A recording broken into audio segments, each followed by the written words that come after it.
When a journalist mocked Barron Trump at a charity gala, no one expected his calm response to steal the show. The ballroom at the Fairmont Grand Hotel was nothing short of breathtaking. Crystal chandeliers shimmered above rows of elegantly dressed attendees, their quiet hum of conversation adding to the grandeur of the annual charity gala. Among the crowd were some of the nation's most influential figures, business moguls, actors, and journalists, all gathered to support a foundation dedicated to helping underprivileged youth. The air was alive with energy, yet an undercurrent of anticipation buzzed as the evening's keynote speaker prepared to take the stage. Seated toward the back in a less conspicuous corner was Barron Trump. At just 18 years old, his tall frame and stoic demeanor made him stand out. Though not intentionally, he had been invited by a family friend. A quiet gesture meant to introduce him to a different circle. Unlike many attendees who thrived in the spotlight, Barron seemed content to observe, his piercing blue eyes scanning the room with a calmness that belied his age. The gala had been moving along smoothly. A string quartet played softly in the background as wait staff glided through the room serving delicate hors d'oeuvres and champagne. Conversations were warm and laughter rippled through the crowd. Yet as the night progressed, it became clear that the highlight everyone was waiting for was the speech the journalist, a celebrated figure in liberal media circles, had been announced weeks earlier as the evening's keynote speaker. Known for their sharp wit and unapologetic opinions, they were revered by some and criticized by others for their fiery rhetoric. Tonight, they promised to deliver an address that would challenge perspectives and ignite thought. But as the MC introduced the journalist, there was a noticeable shift in the atmosphere. Conversations quieted, glasses were set down, and all eyes turned to the stage. Barron too leaned back slightly in his chair, his expression unreadable. The journalist stepped up to the podium, a confident smile spreading across their face. Dressed impeccably in a sleek black suit, they exuded charisma. The audience responded with polite applause, but there was an edge of expectation. Would they push boundaries tonight, as they so often did? What no one anticipated was how much. But as the spotlight illuminated the stage and the journalist began to speak, the evening's elegance would soon give way to a tension that no one in the room would forget. The journalists began with ease, their tone conversational and laced with charm. They joked about the city's infamous traffic and shared a light-hearted anecdote about a past gala mishap involving a toppled champagne tower. Laughter rippled through the audience, breaking some of the initial tension. For a moment it felt like any other high-profile event, polished, predictable, and harmless. But soon their tone shifted. What started as general commentary on politics and culture veered toward a more pointed critique. They referenced well-known political figures, poking fun at their quirks and missteps. Each jab drew chuckles and nods from parts of the crowd, but others exchanged glances, their smiles tightening. Then the focus landed squarely on Donald Trump. Well, we can't talk about the state of the world without mentioning the man who made orange the new black, the journalist quipped, drawing scattered laughter. Love him or hate him, you have to admit he's the gift that keeps on giving for people like me. The crowd's response was mixed. Some laughed openly while others shifted uncomfortably in their seats. Barron, sitting quietly at his table, remained still, his expression unreadable. If the journalists noticed his presence, they didn't let on, at least not yet. The jokes kept coming, each one sharper than the last. The journalist moved on to Trump's policies, his tweets, even his public appearances. The laughter began to thin out, replaced by a growing sense of unease among the attendees. But the journalist wasn't finished, and of course, they said, pausing for effect, we can't forget his most overlooked legacy, the next generation. I mean, let's talk about Barron. A collective gasp rippled through the room. Heads turned toward Barron, who sat motionless, his face now the center of attention. The journalist's tone remained playful, but the words carried a sting. Imagine growing up in a golden tower surrounded by marble, everything, and your dad tweeting about coffee while the rest of us are just trying to survive Monday mornings. That must have been character building. The attempt at humor fell flat. Some in the crowd chuckled nervously, but most sat in stunned silence. The spotlight of the moment, unasked for and unwelcome, had landed squarely on Barron, but instead of crumbling under the weight of the moment, Barron remained calm, his composure unshaken. What he would do next, however, would leave the entire room reeling. The room seemed to hold its breath. All eyes were on Barron Trump, a young man thrust into the spotlight without warning. The journalist's words lingered in the air, heavy and cutting, as the crowd waited for his reaction. But Barron didn't flinch, he didn't shift in his chair or glance around nervously. Instead, he sat perfectly still, his expression calm but unreadable, his hands resting lightly on the edge of the table. The silence grew louder with each passing second. A few people exchanged uneasy glances, their discomfort palpable. Even the journalists seemed to notice the tension, their confident smirk faltering ever so slightly as they glanced toward Barron's table. Perhaps they had expected a laugh or even a dismissive shrug. Anything but this quiet defiance. Barron's stillness wasn't born of indifference, it was something else entirely. His presence, understated yet commanding, seemed to grow as the moment stretched on. The room, which moments earlier had been buzzing with conversation and laughter, was now unnervingly quiet. It was as if everyone, even those who had chuckled at the jokes, suddenly realized the weight of what had been said. His silence wasn't just a lack of words.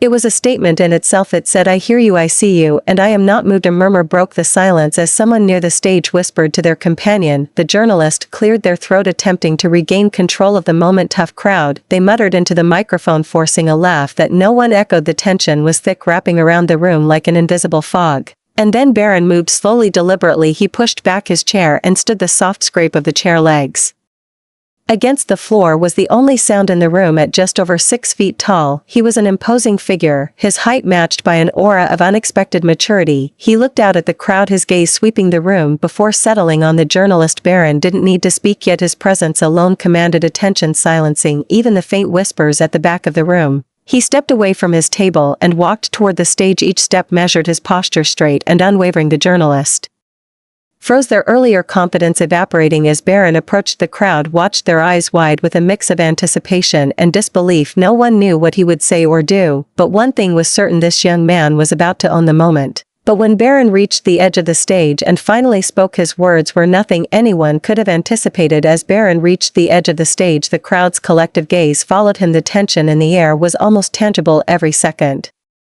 feeling like an eternity. He stopped a few feet away from the podium, standing tall and composed. With a voice steady and deliberate, he spoke, his words cutting through the silence like a blade. "Thank you for your insight," he began, his tone calm but firm. His choice of words caught the journalist and the audience off guard. There was no anger, no trace of indignation, only an eerie sense of control that seemed far beyond his years. "I've grown up watching people make assumptions about me, my family, and my life," Barron continued, his eyes fixed on the journalist. "It's almost become a game to some, a way to fill in the gaps when you don't know the full story. And I get it, we're public figures, it comes with the territory." The room was silent, captivated by the clarity and maturity in his voice. Even those who had quietly laughed at the earlier jokes now sat motionless, their expressions tinged with unease. "But there's something important that often gets overlooked," Barron said, his tone shifting slightly, a subtle intensity building behind every headline, behind every punchline. "There's a human being, someone with their own struggles, their own dreams, and their own story. You may think you know me because of who my father is,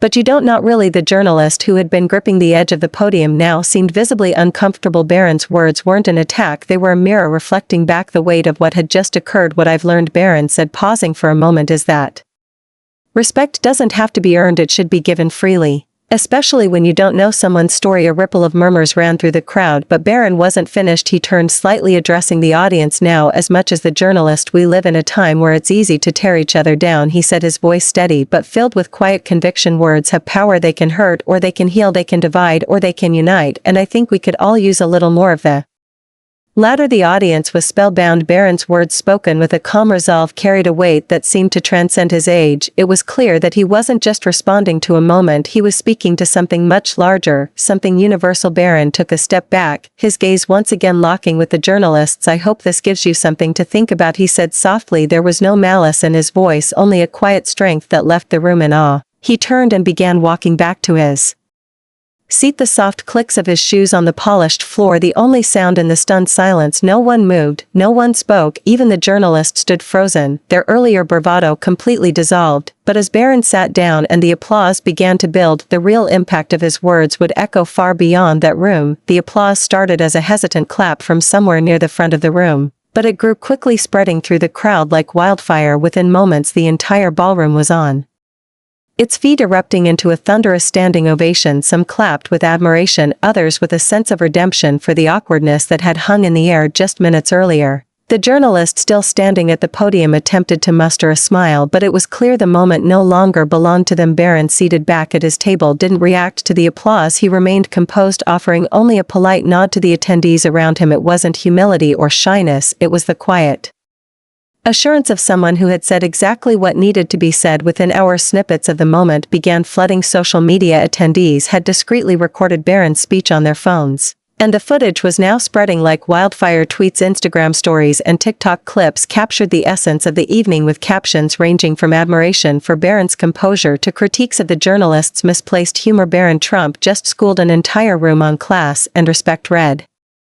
One viral tweet, another post shared by a prominent celebrity in attendance, stated, "No matter what you think of his family, this young man just gave us all something to think about." News outlets picked up the story the next morning. Some praised Barron for his maturity, calling it a defining moment for someone who had spent much of his life in the shadow of public scrutiny. Others debated the ethics of the journalist's remarks, questioning whether public figures, especially young ones, should ever be fair game for such commentary. The journalist, for their part, issued a statement the following day: "Comedy and commentary are powerful tools, but they must be wielded responsibly. Last night I crossed a line and I apologized to Barron Trump for my remarks, but not everyone accepted the apology at face value." Talk shows, podcasts, and online forums buzzed with heated debates about the incident. Some argued that Barron's speech was a much-needed call for civility in an increasingly polarized world. Others saw it as a poignant reminder that even those in the public eye are human beings deserving of respect. For Barron, however,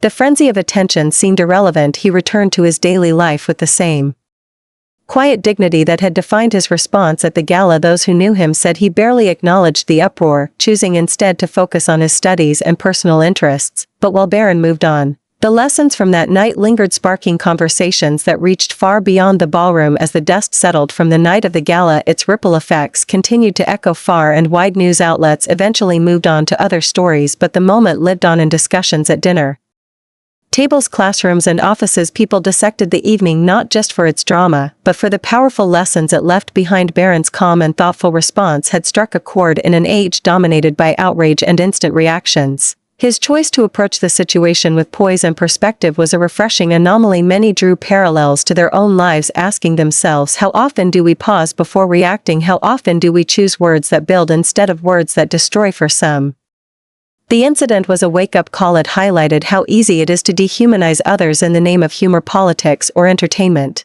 The journalist's comments were a stark reminder of the power words hold, not just to entertain but to wound. Parents used the moment as a teaching opportunity for their children. Videos of Barron's speech became a tool in classrooms to discuss respect, empathy, and the importance of standing up for oneself without tearing others down. Teachers praised his ability to address conflict with grace, encouraging students to think critically about how they communicate. Yet the most profound impact of the night was its ability to bridge divides, if only for a moment. People from different political beliefs and walks of life found themselves united in admiration for Barron's maturity. It wasn't about his last name or his father's legacy. It was about a young man demonstrating that respect and empathy still have a place in the world, even in the face of provocation. By choosing to respond with kindness and integrity, Barron had reminded everyone in that room and countless others watching from afar that dignity is a choice. His actions showed that no matter how heated or polarized a situation may become, there is always power in choosing to rise above. As the conversations continued, one sentiment seemed to resonate: most words can wound, but they can also heal. It's up to each of us to decide how we use them. In the end, Barron's actions didn't just defend his own dignity, they